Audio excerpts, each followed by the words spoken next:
മാന്യ പ്രേക്ഷകർക്ക് പ്രണാമം. കേരളത്തെ 10-16 വർഷം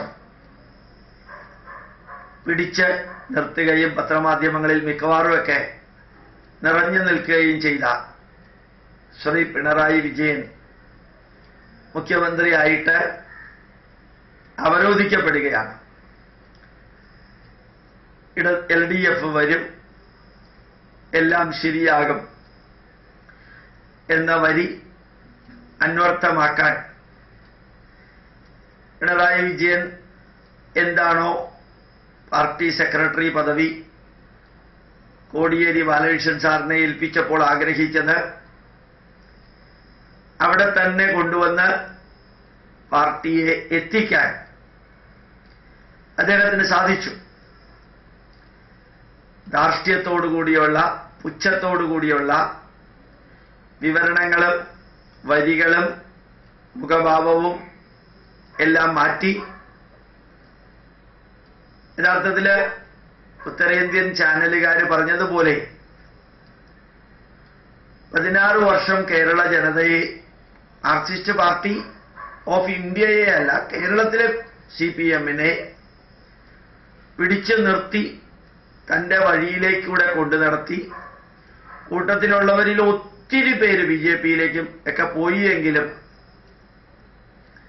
തീർച്ചയായിട്ടും ആ പാർട്ടിയെ പിടിച്ചു നിർത്തി താൻ വരച്ച വരയിലേക്ക് പാർട്ടിയെയും കേരള ജനതയെയും അവനവൻ തന്നെ ഉദ്ദേശിച്ച കസേരയിലേക്ക് അവനവനെയും ഒതുക്കേണ്ടവരെ ഒതുക്കേണ്ടതുപോലെ ഒതുക്കേണ്ട സമയത്ത് ഒതുക്കി 93 വയസ്സായിട്ടുള്ള ആചാര്യനെ ഇരുത്തേണ്ടിടത്ത് ഇരുത്തി ഭംഗിയായിട്ട് അധികാരത്തിലെത്തിയ പിണറായി വിജയൻ എന്ന മിന്നൽ പിണറായി എന്ന് മലയാള മനോരമ കോട്ടയത്ത് നടന്ന CPM-ന്റെ മീറ്റിംഗ് കഴിഞ്ഞപ്പോൾ പറഞ്ഞത് പോലെ കേരളത്തിന്റെ എല്ലാവിധത്തിലുള്ള ദുഃഖങ്ങളും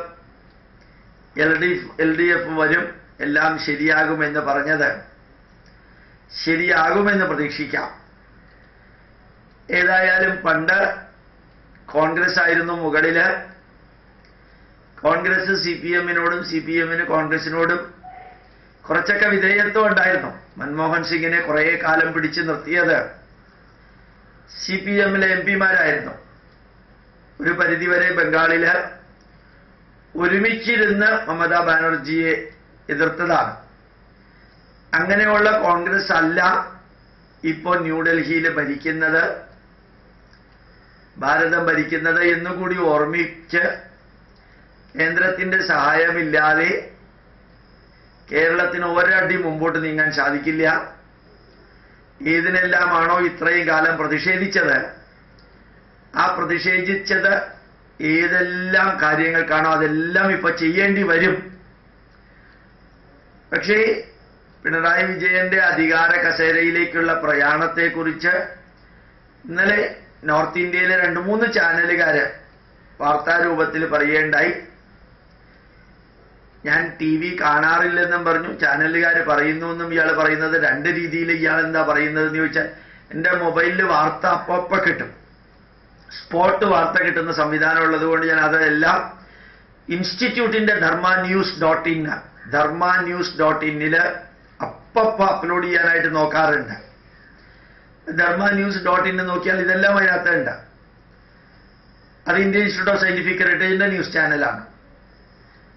അപ്പോ വളരെ വ്യക്തമായിട്ട് അവർ പറഞ്ഞിരുന്നു, ലാവലിൻ എന്നുള്ള കമ്പനിയുമായിട്ട് ഒരു ധാരണാപത്രം ഉണ്ടാക്കിയപ്പോ ഉണ്ടായ അഴിമതി അത് പരിശോധിക്കാൻ അടുത്ത ആഴ്ചയാണ് സുപ്രീം കോടതി വെച്ചിരിക്കുന്നത്. സുപ്രീം കോടതിയോ ഹൈക്കോർട്ടോ വെച്ചിരിക്കുന്നത്. അത് തിരസ്കരിക്കാനും അത് വേണ്ടെന്ന് വെക്കാനും ഗവൺമെന്റ് തന്നെ തീരുമാനിച്ചതാണെങ്കിലും കോടതി പറഞ്ഞു അതൊരിക്കലും വേണ്ടെന്ന് വെക്കാൻ സാധിക്കില്ല എന്നായിരുന്നു കഴിഞ്ഞ പ്രാവശ്യം പറഞ്ഞത്.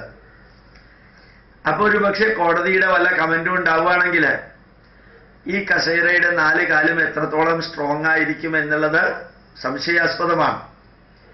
അപ്പൊ വീണ്ടും മധ്യവയോധികൻ തന്നെ കയ്യും കാലും എല്ലാം ഓരോരുത്തരും പിടിച്ച് നേരെയാക്കേണ്ട വ്യക്തി തന്നെ ആയിരിക്കും പിന്നീട് വരിക. അതൊക്കെ ആവശ്യമില്ലാത്ത കാൽക്കുലേഷനാണ്, ഞാൻ അതിലേക്കൊന്നും കിടക്കുന്നില്ല. ഏതായാലും കേന്ദ്രത്തിൽ നിന്ന് ഏറ്റവും കൂടുതൽ വായ്പ എടുത്തിരിക്കുന്ന ആദ്യത്തെ സംസ്ഥാനം തമിഴ്നാട്, രണ്ടാമത്തേത് കേരളമാണ്. എടുക്കാൻ പറ്റുന്നതിൻ്റെ 82% വായ്പ എടുത്തു കഴിഞ്ഞിട്ടാണ് കേരളം ഇപ്പം മുമ്പോട്ട് പോകുന്നതും ഇത്രയും കാലം പുരോഗമനമെല്ലാം കാണിച്ചതും എന്ന് മറക്കാതിരിക്കട്ടെ. ഇനി എത്ര എടുക്കാൻ ബാക്കിയുണ്ട് എന്നുകൂടി നോക്കിയിട്ട് കേരളത്തിലെ എല്ലാ പ്രശ്നങ്ങളും തീർക്കാൻ ഇറങ്ങി പുറപ്പെടുന്നതിന് മുമ്പ് ഇനി വരാൻ പോകുന്ന 3 മാസം മഴക്കാലവുമാണ് എന്ന് കൂടി ഓർമ്മിച്ച് കേരള ജനത ആരെയും സ്ഥിരമായിട്ട് കസേരയിൽ ഇരുത്തിയിട്ടില്ല.